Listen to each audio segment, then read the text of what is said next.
Masyarakat luas sempat bertanya-tanya saat saksi Partai Golkar meminta KPU Republik Indonesia menunda pembacaan dan pengesahan suara DPR RI khusus Dapil Lampung 1. Beredar luas isu adanya rencana diduga kasak-kasuk lobi politik agar Riko mau mengalah kepada Lodewijk.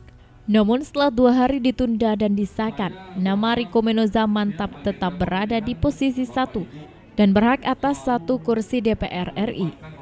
Putra sulung Gubernur Lampung Syahruddin ZP, 53.813 suara atau unggul dari suara Lodewijk hanya dapat 50.093 suara.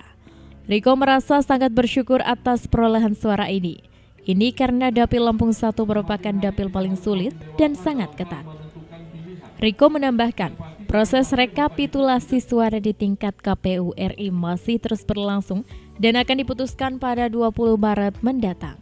Nunggu pengesahan dari keputusan KPU RI, KPU Pusat tanggal 20 Maret, karena kan mereka sekarang masih maraton memplenokan keputusan dari masing-masing KPU provinsi di tanah air. Yang saya monitor kemarin baru mencapai 20 nggak salah, udah 20 dari total 33 provinsi. Nah, sesudah itu ya saya kira tinggal nanti bagaimana nunggu arahan dari pusat, mungkin diundang dari ketua umum bagaimana ya evaluasi dan lain sebagainya. Jadi saya kira ya kita sebagai calon anggota legislatif ya tentu ya kita menunggulah bagaimana arahan-arahan dari partai.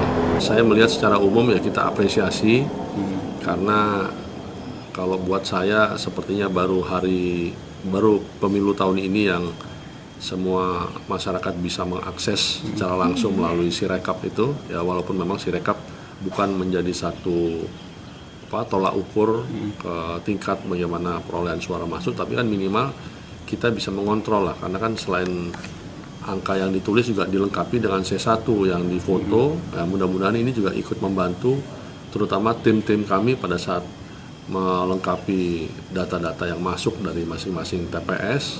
Nah, ini kan juga terbantu juga dengan adanya Sirekap beberapa minggu yang lalu yang sekarang harusnya sudah tidak berfungsi lagi ya. Jadi mudah-mudahan ini ya menjadi satu evaluasi lah buat penyelenggara baik KPU maupun Bawaslu. Ya karena kan memang ini kan ya tidak mudah ya menggerakkan sekian banyak peserta pemilu, menggerakkan masyarakat ya, tidak sedikit juga anggaran negara yang digunakan ya, tapi ya yang pasti dibandingkan dengan pemilu sebelumnya pada saat masih kuatnya Covid ya, mudah-mudahan ini tidak seperti yang lalu lah, karena kan banyak korban jiwa ya dari penyelenggara sendiri. Mudah-mudahan ini menjadi evaluasi kita semua, baik khususnya penyelenggara pemilu lah. Dirinya mengaku menyerahkan sepenuhnya kepada partai untuk menempatkan dirinya di komisi berapa.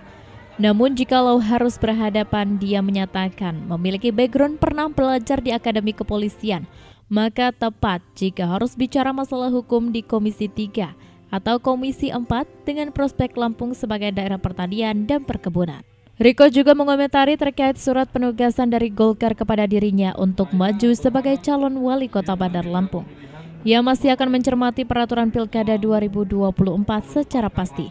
Apakah anggota legislatif terpilih bisa maju Pilkada tanpa mengundurkan diri atau tidak? Jenny Pratika Surya melaporkan.